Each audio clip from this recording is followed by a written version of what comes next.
recordamos que nos podéis seguir a través de la web, quienes queráis hacerlo, seguridad40.com, y que también nos podéis dejar vuestras preguntas, reflexiones, cualquier cuestión a través de Twitter con el hashtag Congreso Seguridad 40 para que compartáis con nosotros pues todo lo que queráis.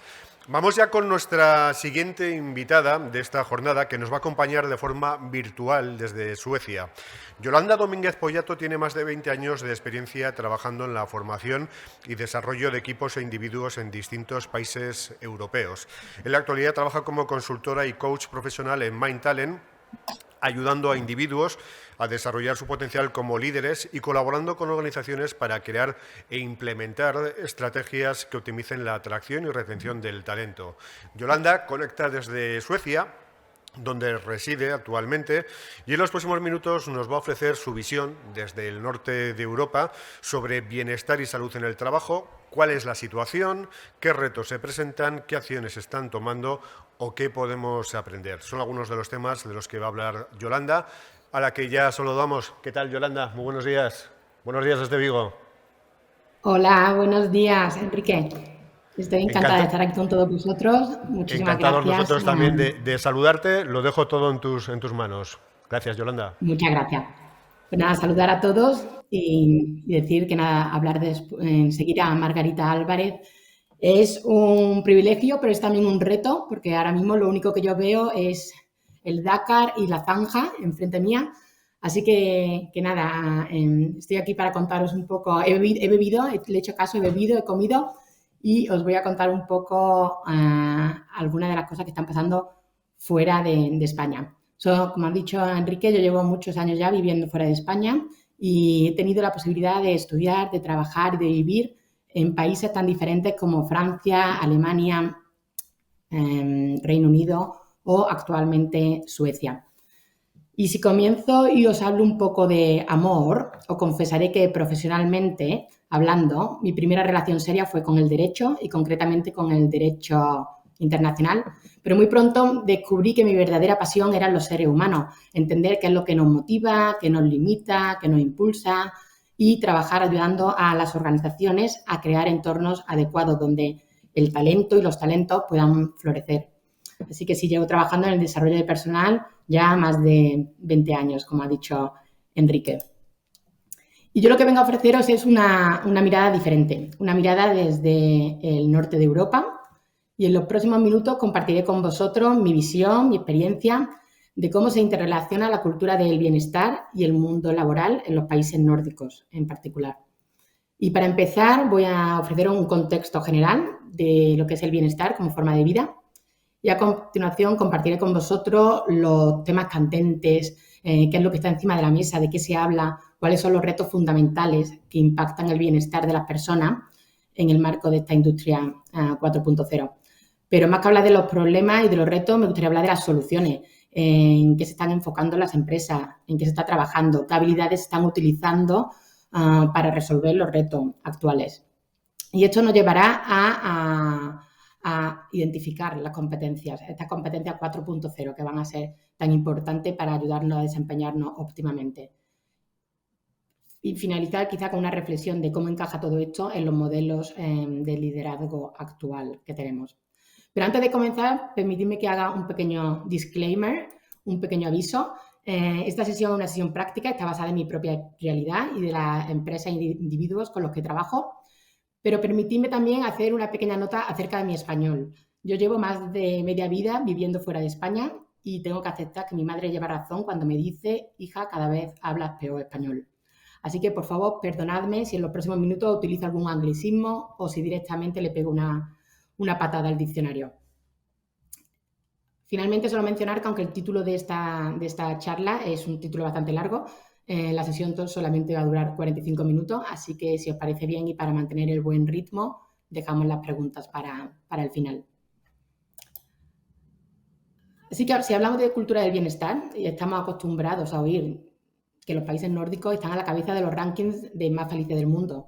Yo puedo confirmar que es real, que existe una auténtica cultura del bienestar a todos los niveles y en todos los ámbitos. Es un bienestar que está promovido por el Estado, pero del que los ciudadanos y las empresas también se sienten responsables. La cultura del bienestar es responsabilidad de todos aquí. Y el impacto del bienestar está presente en la toma de decisiones a todos los niveles. Es como que hay una regla implícita que obliga a pensar antes de tomar una decisión si se va a mantener si esa decisión va a mantener o va a aumentar el nivel de bienestar. Y uno de los ejemplos quizá más ilustrativos fue la gestión de la pandemia, cómo vivimos la pandemia en Suecia. Seguro que habéis leído muchos titulares. Aquí se intentó buscar un equilibrio entre la salud física, pero el impacto también se fue muy consciente del impacto que iba a tener en el bienestar en todas sus dimensiones, no solamente en la parte de la salud física. Así que aquí jamás hemos estado confinados, los colegios jamás han cerrado, los comercios siguieron abiertos, los restaurantes. Aquí lo que se hizo fueron recomendaciones, ni siquiera se obligó a la población, se hicieron recomendaciones, se recomendó el teletrabajo y la sociedad lo hizo, se confinó a las personas de grupo de riesgo, pero jamás hubo una restricción de movimiento, la mascarilla nunca fue obligatoria, nunca llevamos mascarilla. Aquí fue solamente, no sé si fue en una de las últimas olas, en uno de los momentos álgidos de la pandemia, se llegó a recomendar el uso de mascarilla en el transporte público en horas puntas por la mañana. Con esto quiero decir que el bienestar como un todo es una prioridad. Entonces, cuando ellos estaban gestionando esta pandemia, ellos estaban mirando todos los aspectos de las distintas dimensiones del bienestar. O sea, el aspecto físico, o sea, la salud física, por supuesto, era una prioridad, pero dentro del bienestar físico ellos entienden todo. O sea, para ellos es muy importante el estar en forma, el tener hábitos saludables de alimentación, el tener un entorno que impacte positivamente en la salud y del que se sientan satisfechos. Aquí, por ejemplo, existe el subsidio del bienestar y la mayoría de las empresas ofrecen a sus trabajadores, puede llegar hasta 500 euros al año para financiar actividades que tengan un impacto positivo en su salud. Y estas actividades están reguladas y la lista es larga, pero puede haber de todo, desde tu mensualidad del gimnasio a clases de equitación, a un curso para dejar de fumar, acupuntura, etc. Entonces, esta parte física, esta dimensión física del bienestar es muy importante. También es muy importante la dimensión social, el sentirse conectado. Los países escandinavos, su cultura es bastante individualista. Sin embargo, ellos reconocen que es importante el mantener esos lazos, el crear la red de personas, que esa lucha constante entre el individualismo y el colectivismo. Pero otra vez, durante la pandemia, por ejemplo, fueron muy conscientes de eso. Cuando estaban teletrabajando, sabían que necesitaban esa unión que les daban, que estaban perdiendo. Y después la parte emocional, esa habilidad que tenemos de gestionar el estrés, la frustración, la capacidad de generar emociones que nos permitan adaptarnos a las nuevas situaciones y demandas que se presentan. Y por último, la parte laboral, la parte de la que hablaba antes Margarita, que va más allá de un buen salario o de unas buenas condiciones, la que te lleva a sentirte útil, a saber que estás creciendo, a que tu trabajo se sienta reconocido. Todas estas partes del bienestar forman un todo y ellos están constantemente revisándolo. Cuando ellos toman una decisión, lo consideran, ¿va a afectar esto mi equilibrio físico, social, emocional, laboral? Porque cuando ellos dicen que un trabajador feliz es mucho más productivo que un trabajador quemado, aquí no solamente se lo creen, sino que además lo aplican. Yo cuando llegué a Suecia ya venía de pasar muchos años en el Reino Unido y es un país en el que existía muchísima flexibilidad en el trabajo y mucha cultura del bienestar, sobre todo en el mundo de la empresa. Pero al llegar aquí fue como ir un paso más allá en cuanto al compromiso del bienestar. Por ejemplo, recuerdo en las primeras semanas necesitábamos poner unas lámparas, no teníamos lámparas en el piso, así que llamamos a una empresa de electricidad y a los pocos días vino un señor y llegó sobre la 1:30 y teníamos 7 lámparas que colocar. El electricista estuvo trabajando y sobre las 3:30 de la tarde, yo estaba trabajando desde casa, vino y me dijo que había terminado. Entonces, vale, yo lo acompañé a la puerta y cuando llego a la puerta me doy cuenta que la lámpara de la entrada está en el suelo. Y le pregunto, ¿esta lámpara no la va a colocar ahora? Y no, esta no me da tiempo. Digo, no entendía muy bien. Digo, ¿no le da tiempo? Dice, no, es que yo termino de trabajar a las 4 y tengo 20 minutos de viaje, entonces tengo que salir ya, que si no, no llego y mi familia me está esperando. Claro, a mí aquello me chocó muchísimo. Pero poco a poco me he dado cuenta de que ese compromiso es un respeto. O sea, la gente respeta el tiempo de los demás, la gente respeta lo que puede hacer feliz a la otra persona. Y eso se ve a todos los niveles. Esto que veis aquí es esta casita roja, no solamente se encuentra en las postales para hacernos pensar que están por todos lados, sino que realmente están por todos lados en Suecia. Aquí hay más de 600.000 casas de vacaciones y lo que pasa es que para los suecos, para los nórdicos, su tiempo libre es esencial para el bienestar. Necesitan ese tiempo libre, respetan ese tiempo libre, el suyo y el de los demás. Aquí tienen un concepto que se llama lagom y es un concepto que significa ni mucho ni poco, todo en su justa medida. Entonces ellos el trabajo y el tiempo libre, pero ni uno ni otro lo llevan a un extremo, sino que intentan buscar ese equilibrio constante.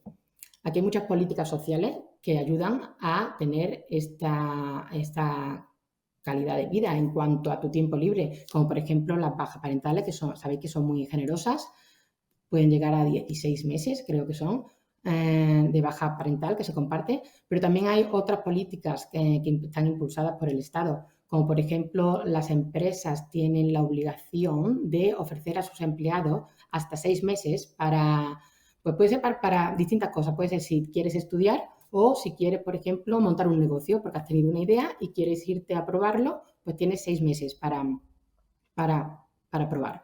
Y todas las empresas tienen la obligación de darte estos 6 meses para que tú vayas y cuides a un familiar o hay muchas distintas razones para hacerlo. Después también está el tema de las vacaciones. Aquí tienen 25 días de vacaciones, pero la mayoría de las empresas ofrecen más porque a un tiempo es necesario para desconectar. Y muchos de los nórdicos lo que hacen es que se cogen un mes completo de vacaciones porque necesitan ese tiempo para completamente desconectar del trabajo. La flexibilidad es súper importante. Aquí la flexibilidad, el otro día, por ejemplo, hablaba con un compañero que está trabajando como en el ámbito digital, que me comentaba que había hablado con su empresa y que durante los próximos 6 meses, empezaba en septiembre o así, había empezado en septiembre, iba a trabajar solamente a partir de las 12 de la mañana, iba a empezar a trabajar a partir de las 12 de la mañana. Y cuando le pregunté la razón no era otra, sino que él había decidido el organizar su ocio alrededor de su trabajo. Entonces él ahora había empezado a practicar pádel y había decidido que por la mañana tenía muchas más posibilidades de encontrar la gente con la que quería jugar que por las tardes. Así que habló con la empresa y como eso no suponía ningún tipo de problema para la empresa, pues la empresa fue flexible y a partir de septiembre él ha empezado a trabajar a partir de las 12 de la tarde. Pero eso es algo muy normal aquí, esa flexibilidad. Si vemos este gráfico es más por la tendencia, más que por el detalle. Son las horas de trabajo del 2021 en los distintos países de la OCDE. En la raya negra es la media de los países. España está aquí, y como podéis ver tenemos 1.641 horas de trabajo por año. Estamos por debajo de la media de la OCDE. Pero todos los países que menos horas trabajan son los países Alemania, los daneses, los noruegos, Suecia, están todos entre los países que trabajan menos horas. ¿Quiere decir esto que los suecos trabajen poco? No, de hecho yo me atrevería a decir que trabajan no solamente duro, sino que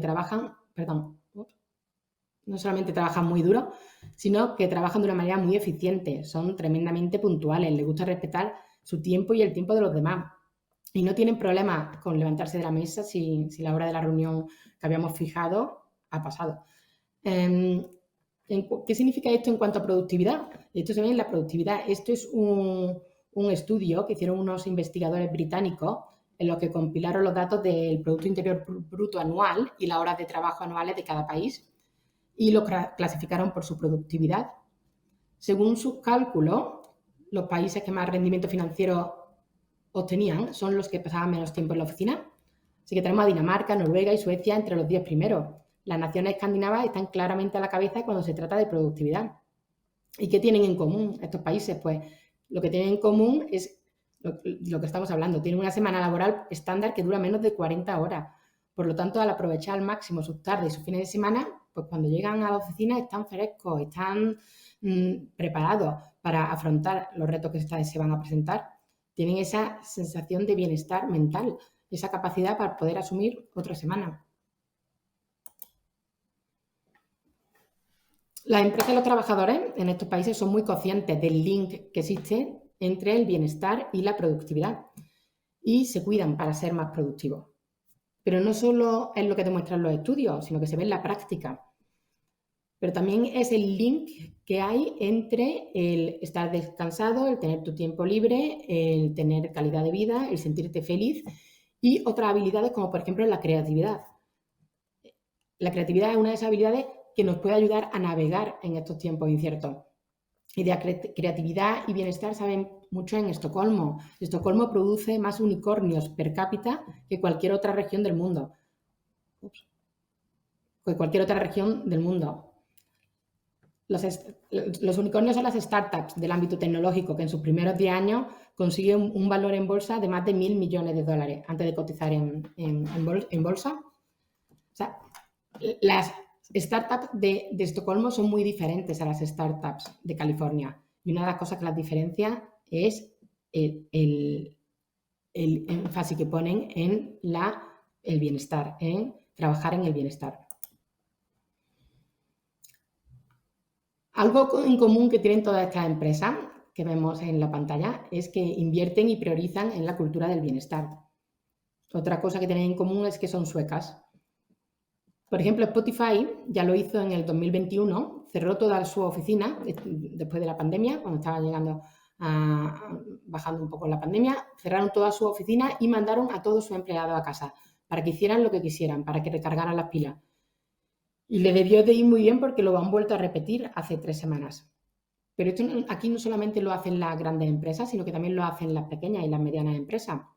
Yo, por ejemplo, trabajo con un equipo de editores, son muy poquitos, son 3, 4 personas en la empresa y hace 2 semanas habían entregado un proyecto muy importante y nos mandaron un email a todos los clientes diciendo que cerraban 2 días porque estaban celebrando que habían entregado el proyecto y que necesitaban descansar.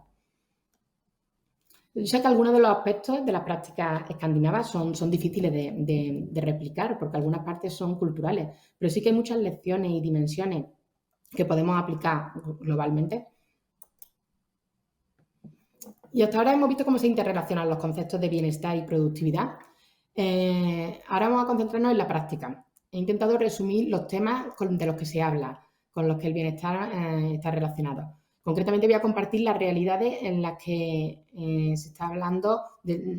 Vamos a ver qué soluciones se están dando. Estos no son retos de por sí, sino que son las realidades. Vamos a ver qué retos suponen y qué soluciones se le está dando. La primera parte es la digitalización. La digitalización trae consigo una serie de retos que impactan en el bienestar. Yo no voy a cubrir los aspectos técnicos, pero me gustaría de esta diapositiva concentrarme un momento en el trabajo remoto, en hablar de los nuevos modelos de trabajo. El trabajo remoto ha venido para quedarse y aquí, por ejemplo, desde el modelo presencial al que estábamos acostumbrados hasta el completamente remoto que está proponiendo Spotify. Existen muchos modelos híbridos por los que cada vez más las empresas apuestan. Empresas como las que yo me relaciono, como IKEA, Tetra Pak, Sony Ericsson, están adoptando unos modelos híbridos de trabajo que dan al empleado la posibilidad de trabajar desde casa un número determinado de días. Por aquí se ve el diseño de estas nuevas formas de trabajo como una oportunidad. Es una oportunidad fantástica para mejorar la cultura de la empresa. Si se gestiona correctamente, un modelo de trabajo híbrido, flexible, debe aumentar el bienestar de los empleados a través de un mejor equilibrio entre la vida laboral y personal. Por eso es fundamental en estos momentos la flexibilidad. No todo el mundo tiene las mismas necesidades. Y la transparencia y comunicación son fundamentales a la hora de implementar estas soluciones. Después, desde el punto de vista del empleado, también es importante pararse a analizar el impacto que estos cambios están teniendo en nuestro bienestar. Esta semana, por ejemplo, una cliente me comentaba el reto que suponía volver a la oficina administrando el tiempo de la misma manera que cuando estaba trabajando desde casa. O sea, ya tenía reuniones back to back, una detrás de otra, con pausas muy breves, y de repente se veía en la oficina administramos el tiempo de la misma manera. Entonces, el ser muy consciente de cómo estos cambios nos están afectando nuestro bienestar e intentar cambiarlos e intentar adaptarlos lo antes posible. Aquí, por ejemplo, el derecho a desconectar, que sí que está regulado en algunos países europeos, no existe como tal.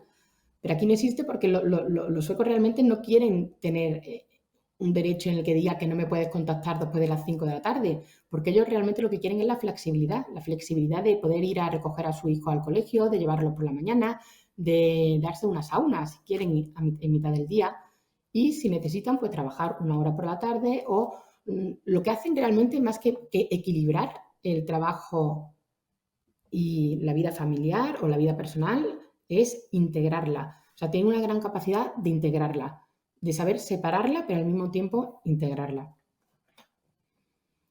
Otro reto, otra cosa de la que se habla, otro tema del que se está hablando, la incertidumbre. La incertidumbre está suponiendo muchísimos retos para la empresa. El miedo a lo desconocido, el estrés, la negatividad. Porque vivimos en este mundo VUCA, cada vez más volátil, más incierto, y no encontramos por ningún lado el libro de instrucciones. El otro día hablaba con un director financiero que me decía, Yolanda, nunca hemos trabajado con tanto tipo de escenarios.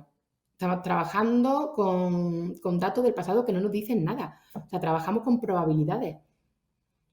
Y no saber lo que va a pasar no quiere decir que lo que vaya a pasar sea malo. Como comentaba antes Margarita, es justo eso, no saber lo que va a pasar. Pensar que lo que va a pasar es malo es dejar el sesgo de negatividad actuar. Así que, ¿cómo podemos tener claridad sobre un futuro que promete ser más complejo, más abarrotado, más confuso que nunca? Pues para empezar tenemos que tener claridad sobre nuestros propios valores y creencias. ¿Qué valoramos hoy? ¿Qué es importante para nosotros? ¿Qué defenderemos en el futuro? ¿Qué no estamos dispuestos a cambiar? ¿Qué es no negociable independientemente de lo que pase en el futuro? Saber lo que nos importa nos permite quedarnos enfocados en el por qué. Y así, si el qué y el cómo cambian, pues no pasa nada, porque seguimos teniendo esa brújula del por qué. Esa visión, esa capacidad de visión, se está trabajando muchísimo con los equipos en la actualidad, a todos los niveles, no solamente con los líderes, sino con cualquier tipo de trabajador, empleado, el mantenerlos enfocados con la visión del equipo, la visión del líder, la visión de la empresa, es muy importante. Y otra herramienta que se está trabajando también mucho con los líderes y con los equipos es la resiliencia. Y la resiliencia es una herramienta clave para ayudarnos a navegar esta incertidumbre. Yo, por ejemplo, tengo 2 hijos. Tengo 2 niños con 7 y con 10 años. El fin de semana, hace un par de fines de semana, íbamos a ir al cine. Llevaban pidiéndome muchísimo tiempo ir a ver los Minions y íbamos a ir al cine. Dijimos que íbamos a ir el sábado, hace 2 sábados, pero cuando fui a comprar la entrada por la mañana, lo dejé para el último momento, me di cuenta de que no quedaban entradas.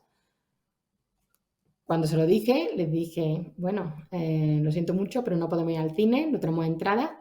Claro, yo le pude ver su frustración y su tristeza en la cara. Pero se miraron y la mayor me dijo, vale, mamá, pues entonces si no vamos al cine, ¿qué podemos hacer? Tenemos la tarde libre. Para mí, eso fue un ejemplo de resiliencia. El ver la oportunidad, el decir, vale, pues estoy frustrada, pero ¿qué voy a hacer? ¿Qué voy a hacer si eso ya no lo puedo cambiar? Entonces, es genial el ver que la resiliencia la podemos practicar y la podemos practicar incluso como adultos. A mí uno de los ejemplos, uno de los ejercicios que más me gusta para trabajar la resiliencia es un ejercicio del doctor Harry Barry y es un ejercicio para valientes, pero yo os animaría, si queréis, a hacerlo cuando terminemos, que podéis pensar en hacerlo, pero advierto que es para valientes. O sea, el ejercicio es escribir, empieza escribiendo todas las cosas que os gustan. Escribir todo lo que os gusta, pues puede ser ir al gimnasio, quedar con los amigos, ir al cine, ver una película en Netflix, pasar un rato jugando a determinado juego. Haces la lista y una vez que tienes la lista coges una moneda y a partir de aquí empieza lo divertido y el reto. A partir de ahora y durante 4 semanas, cada vez que vayas a hacer una de las cosas en la lista, antes de hacerla vas a lanzar la moneda. Tú lanzas la moneda, si sale cara la haces y si sale cruz no la haces. Claro, no te va a sentar muy bien si tenías pensado ir al gimnasio y tienes las zapatillas puestas y no puedes ir al gimnasio. Pero bueno, consiste en trabajar con la certeza que se fuman delante de nuestras narices y tenemos que cambiar. Entonces tenemos que utilizar esa resiliencia, esa herramienta que nos dice, vale, pues ahora no puedo ir al gimnasio, pero a lo mejor decir, como decía mi hija, ¿qué puedo hacer ahora? Tengo la tarde libre, ¿qué puedo hacer ahora con este tiempo?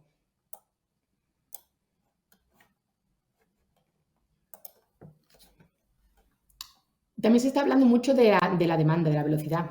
Aquí no solamente vivimos en un mundo que cambia, sino que es un mundo que cambia y cada vez cambia a una velocidad más alta. Los productos llegan al mercado muy rápido, los mercados son inmensos, cada vez se abren más mercados y esto requiere una agilidad que obliga a la revisión de los modelos organizativos. Aunque los países escandinavos ya tenían una jerarquía plana, ya llevan trabajando con jerarquías planas y una estructura simple desde hace mucho tiempo. Pero, por ejemplo, esto se trabaja mucho en el Reino Unido, la reestructuración de organizaciones para facilitar la agilidad, la comunicación. La toma de decisiones, cuando tienes que tomar una decisión y no tienes mucho tiempo, es fundamental. Se hace mucho trabajo también en los equipos ahora mismo para calibrar la confianza con los sesgos, favorecer la diversidad en los equipos.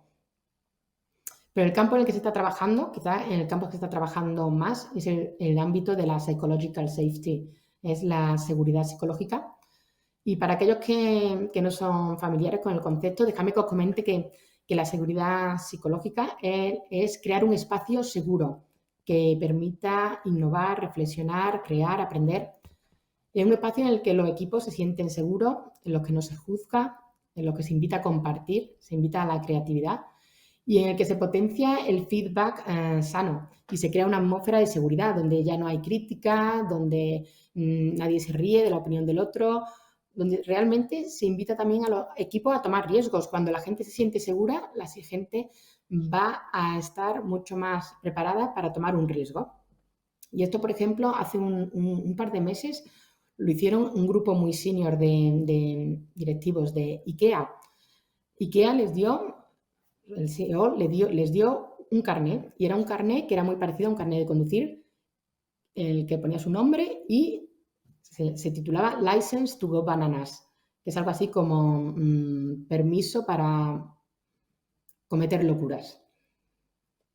Porque aquí lo que hacían es que ellos distinguieron entre distintos tipos de errores, ¿vale? No todos los errores son iguales. Tenemos los errores que podemos prevenir, por ejemplo, si un proceso no se respeta, otros que son más complejos, y después están los errores inteligentes, que son los errores en los que hemos pensado en algo, hemos trabajado, pero por la razón que sea no ha salido. Y estos son los errores que IKEA quiere fomentar. Y esos son los errores que si tú creas un marco de psychological safety, puedes fomentar. Porque la gente se siente segura. Si la gente no se siente segura, lo que van a hacer es tomar riesgos seguros. Y estos riesgos seguros no te van a llevar muy lejos. No van a ser innovadores. En otro tema es el tema de la atracción del talento. Con la transformación digital, la forma de atraer el talento, de contratarlo, de mantenerlo ha cambiado sustancialmente. Y para ser competitivas las empresas tienen que atraer el talento, atraerlo y retenerlo. Y el bienestar es fundamental para ello. Este aspecto es súper importante cuando hablamos de las nuevas generaciones. Las nuevas generaciones ya nos están diciendo que ellos no están dispuestos a hipotecar su vida por un trabajo. Tenemos que ser atractivos para que la gente quiera trabajar con nosotros y tenemos que tener los procesos adecuados para invitar al mayor número posible de personas, de diversidades, para que apliquen por el trabajo que tenemos. Y después tenemos que saber mantenerlo, tenemos que crear ambientes que sean inclusivos, donde la gente se sienta que puede venir siendo ellos mismos al trabajo. Hay muchos clientes en distintos sectores que están teniendo un gran problema a la hora de contratar. En el Reino Unido, por ejemplo, y desde el Brexit, es un auténtico reto el conseguir personal que trabaje en restaurantes, hoteles, aeropuertos, sectores logísticos, etcétera. Así que el ponernos a plantearnos cómo atraemos el talento en nuestra compañía, cómo lo retenemos, es importantísimo.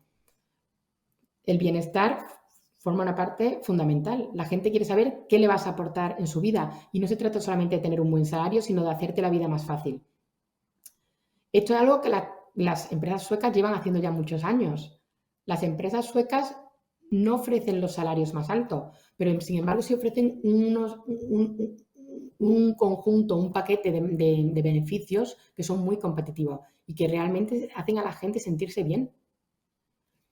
Así que tenemos que revisar estos procesos regularmente, tenemos que revisar cómo estamos atrayendo, cómo estamos reteniendo al talento. Vamos a dejar mucha gente fuera si intentamos atraer a todo el mundo con las mismas herramientas. Si tú piensas, ahora mismo, o sea, todo el mundo, muchísimas empresas requieren que hagan lo mismo, o sea, que mande el currículum, que vaya a lo mejor a través de la página web, que rellenes un determinado cuestionario, que haga una determinada actividad, pero no todos estamos preparados para trabajar de esa manera. Pensad, por ejemplo, en un ejemplo. Si estáis buscando a alguien para que os haga un firewall en vuestra compañía, para que proteja vuestra página web o vuestro sistema de pagos.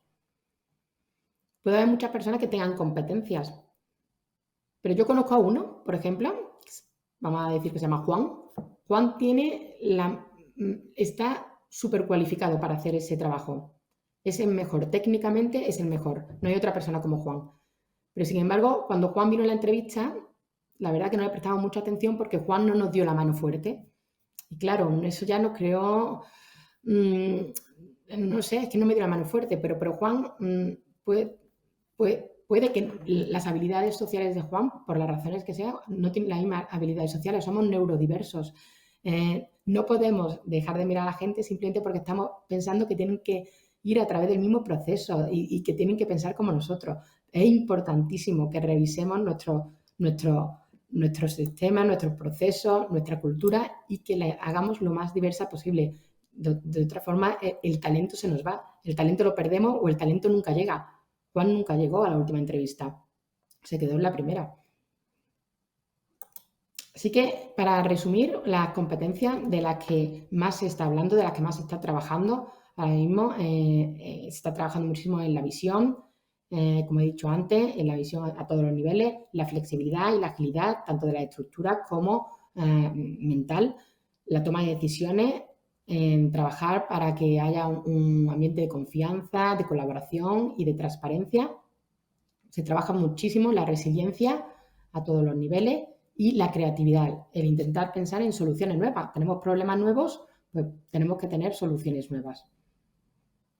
¿Cómo encaja entonces esto con los modelos de liderazgo? Ya para terminar. Tenemos muchísimos modelos de liderazgo y no quiere decir que tengamos que volver a crear otro modelo nuevo, sino que tenemos que volver a ver los modelos que tenemos y volvernos a volcar en lo humano. El que las personas sea realmente lo que importa. Volver a ver a los trabajadores por lo que son seres humanos y pasamos muchísimo tiempo todo en nuestro trabajo y al final tenemos una vida y hay que ser felices. Es importantísimo y como empresarios, como trabajadores, como compañeros, debe importarnos que la persona que tenemos al lado sea feliz y tenga el mayor bienestar posible.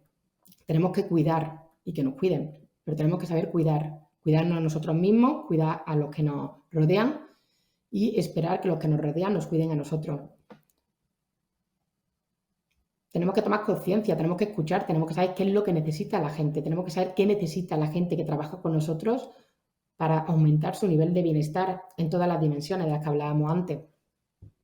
Y también es fundamental la parte de liderar en lo desconocido. En el mundo de incertidumbre, en el que falta mucho la certeza, el líder se siente cómodo porque sabe dónde va a llegar, sabe lo que quiere, sabe el porqué, tiene esos valores y es capaz de transmitirlo a sus equipos.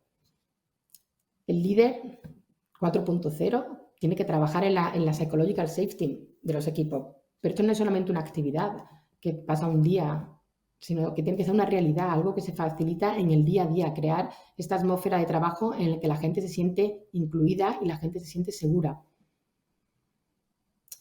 La mentalidad de crecimiento de la que hablaba Margarita antes es fundamental frente a la mentalidad fija, el ayudarnos a cambiar, el que podemos, hay cosas que podemos cambiar, no todo está fijo, podemos cambiarlo, podemos crecer, ver las oportunidades que se nos presentan.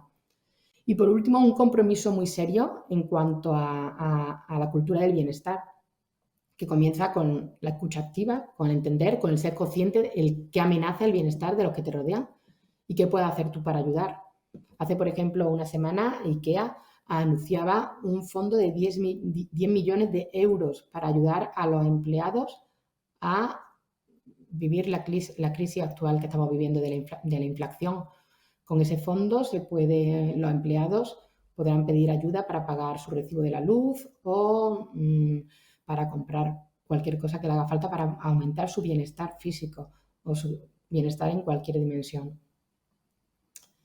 Y eso, vuelvo a decirlo, eso no lo hacen solamente las grandes empresas aquí, lo hacen las pequeñas. Lo hacen las pequeñas, muchas veces es mucho más fácil el tener esa relación cercana, el saber qué es lo que necesita el de al lado. Así que para terminar, simplemente ya mencionar los beneficios de fomentar la cultura del bienestar. Aumenta creatividad, refuerza la implicación y el compromiso, mejora la atmósfera del trabajo, reduce las tasas de rotación, mejora la cultura de la empresa, sube la productividad y, por supuesto, aumenta la felicidad.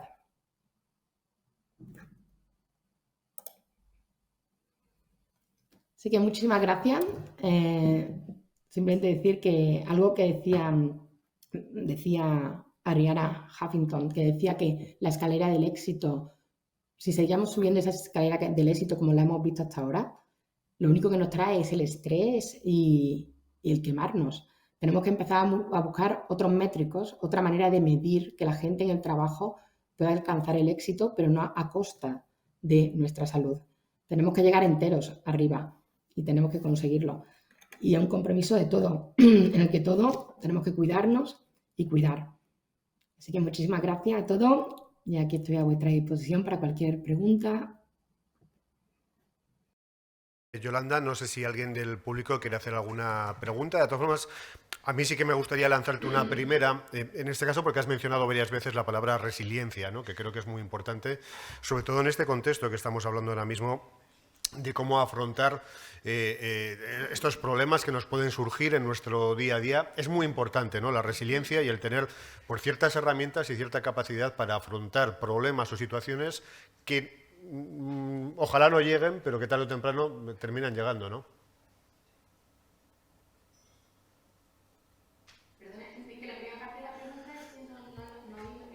Sí, te decía que habías comentado durante tu exposición varias veces, habías expuesto la palabra resiliencia como algo muy importante, ¿no? Muy determinante para todos a la hora de poder afrontar retos, problemas que puedan surgir. Y te preguntaba precisamente por eso, ¿no? Por qué importante es para los seres humanos, en este caso para los empleados, los trabajadores también, el tener sus capacidades para afrontar estos problemas, para tener esa resiliencia, ¿no?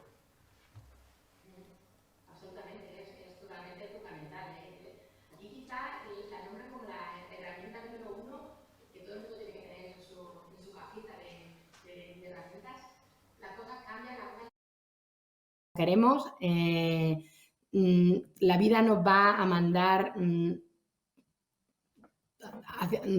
cosas con las que vamos a tener que batallar continuamente y cómo nos tomamos, eso no lo vamos a poder cambiar, pero lo que sí podemos cambiar es cómo nosotros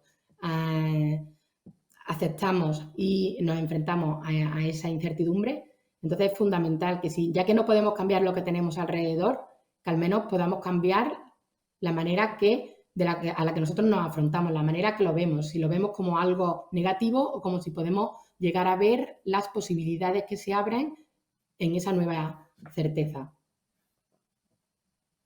¿Alguna otra pregunta? Si no, sí, ahí al fondo hay una. No sé si Carlos se puede acercar el micrófono. Enseguida te la hacemos llegar, Yolanda. Ya estamos acercándonos para que una persona del público te formule la pregunta. Ahora está.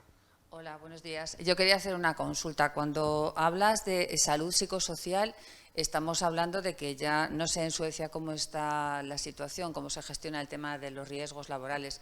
Entendemos que son unas condiciones ya seguras, que los riesgos que te pueden generar las condiciones de trabajo y cómo esté estructurada la organización, esos están ya eliminados o controlados y luego se da un paso más, digamos, en lo que aquí venimos a llamar empresa saludable, promoción de la salud y cada una tiene su programa, ¿no? Es que no sé cómo se gestiona la prevención en Suecia. Entonces, no sé si con este término que utilizaba, salud psicosocial, te estabas refiriendo a los riesgos o a eso más que la empresa hace, además de controlar el riesgo. Claro, sí, es el ir ya a un paso más allá una vez que está controlado el riesgo. O sea, aquí, por supuesto, la parte técnica también se trabaja muchísimo, pero yo me estaba refiriendo más a la parte psicosocial, lo que viene ya una vez que eso... Pues se trabajan... Sí, perdona, es que habíamos perdido un segundo tu audio, pero sí, ahora te escuchamos, Yolanda. Sí, pero la parte psicosocial es ya ir un paso adelante, un paso más allá de la parte técnica. Entendido, gracias. Vale, pues muchas gracias. Nos ha aguantado el audio perfectamente durante toda la exposición, o sea que gracias, Yolanda, por atendernos desde Suecia. Estamos pensándonos si hacer ese juego de escribir las cosas que nos gustan y echar a cara a cruz. Yo estaba pensando en mi pareja, en que puede resultar un poco duro realizar ese juego con ella, pero bueno, nos ha quedado sobre la mesa y ha despertado cierto interés por parte del público. Muchas gracias, Yolanda. Muchas gracias.